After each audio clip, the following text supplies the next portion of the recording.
रावण भारतीय महाकाव्य रामायण का एक प्रमुख पात्र है जो राक्षसों के राजा के रूप में जाना जाता है। रावण का व्यक्तित्व कई परतों वाला है। वह एक महान विद्वान, शक्तिशाली योद्धा और असुरों का राजा था, लेकिन साथ ही अहंकार, अधर्म और अन्याय का प्रतीक भी माना जाता है। रावण का इतिहास उसके जन्म, शक्तियों, शासनकाल और उसके अंत के साथ जुड़ा हुआ है।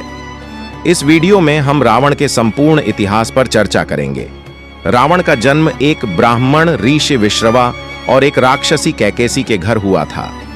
रावण के पिता विश्रवा ब्रह्मा के पुत्र थे और इसलिए रावण में ब्राह्मण गुण भी थे।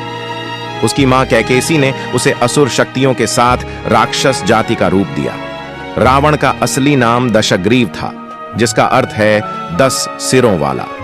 उसके 10 सिर उसके ज्ञान, शक्ति और उसके अहंकार का प्रतीक थे। रावण के परिवार में अन्य महत्वपूर्ण पात्र भी थे।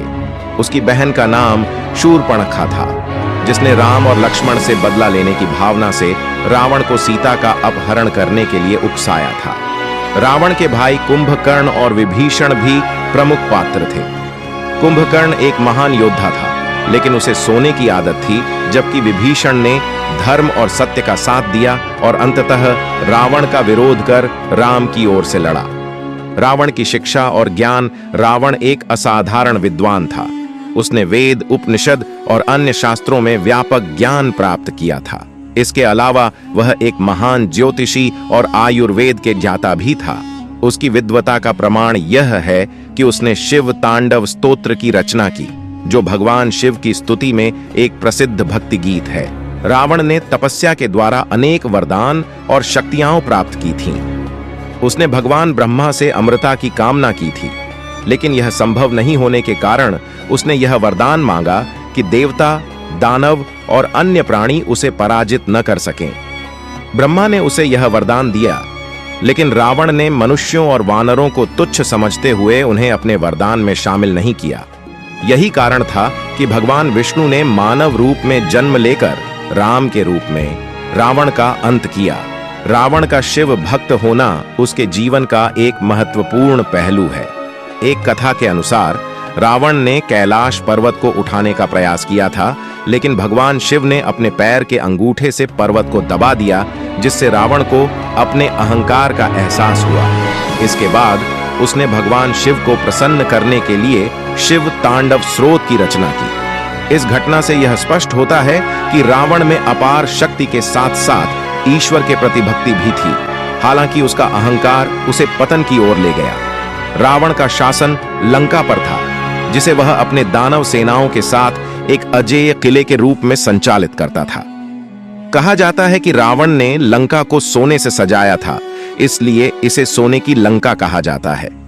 उसकी राजधानी को धन, धान्य और सुख सुविधाओं से परिपूर्ण माना जाता था। रावण ने अपनी सेना को संगठित किया और लंका को एक शक्तिशाली राज्य में बदल दिया, जिससे देवताओं के लिए भी उसे पराजित करना कठिन था। रावण न केवल एक शक्तिशाली योद्धा था, बल्कि एक न्यायप्रिय शासक भी था। उसकी प्रजा उससे प्रसन्न रहती थी और लंका के नागरिक उसे एक आदर्श राजा मानते थे। वह कला, संगीत और नृत्य का भी प्रेमी था और उसकी इस विद्वता का सम्मान किया जाता था। उसकी पत्नी मंदोदरी एक समझदार और सुलझी हुई महिला थी, जिसने कई बार उसे अहंकार और अधर्म से बचने की सलाह दी, लेकिन रावण ने अपनी शक्ति के नशे में इन सलाहों की उपेक्षा की। रावण के पतन की शुरुआत तब हुई जब उसने भगवान राम की पत्नी सीता का अपहरण किया। रामायण के अनुसार शूर्पणखा ने रावण को सीता के सौंदर्य और गुणों के बारे में बताया और उसे उकसाया कि वह सीता का अपहरण करे। रावण ने अपनी शक्ति का दुरुपयोग करते हुए सीता का अपहरण किया और उसे लंका ले आया। उसने सीता को अपने हरम में रखा, लेकिन उसने कभी उसके साथ जबरदस्ती नहीं की। रावण ने सीता को मनाने के कई प्रयास किए, लेकिन सीता ने हर बार उसका प्रस्ताव ठुकरा दिया और राम की प्रतीक्षा की। राम ने वानर सेना के साथ लंका की ओर प्रस्थान किया, जहां उन्होंने रावण से युद्ध किया। यह युद्ध रामायण का सबसे महत्वपूर्ण हिस्सा है, जिसमें भगवान राम ने रावण के कई योद्धाओं और भाइयों का वध किया। रावण का भाई कुंभकर्ण और उसका पुत्र मेघनाद भी युद्ध में मारे गए। अंततः रावण और राम के बीच सीधा मुकाबला हुआ, जिसमें भगवान राम ने ब्रह्मास्त्र का प्रयोग कर रावण का वध किया। यह घटना अच्छाई की बुराई पर विजय का प्रतीक बन गई और इसे विजयादशमी या दशहरा के रूप में मनाया जाता है। रावण की सबसे बड़ी कमजोरी उसका अहंकार था। उसने अपनी शक्ति और ज्ञान का दुरुपयोग किया और अधर्म के रास्ते पर चल पड़ा। उसका विश्वास था कि वह अजेय है, लेकिन उसने यह नहीं समझा कि उसकी शक्ति का अंत उसके ही कारण होगा। रावण की एक और कमजोरी उसकी वासनात्मक प्रवृत्तियां थीं।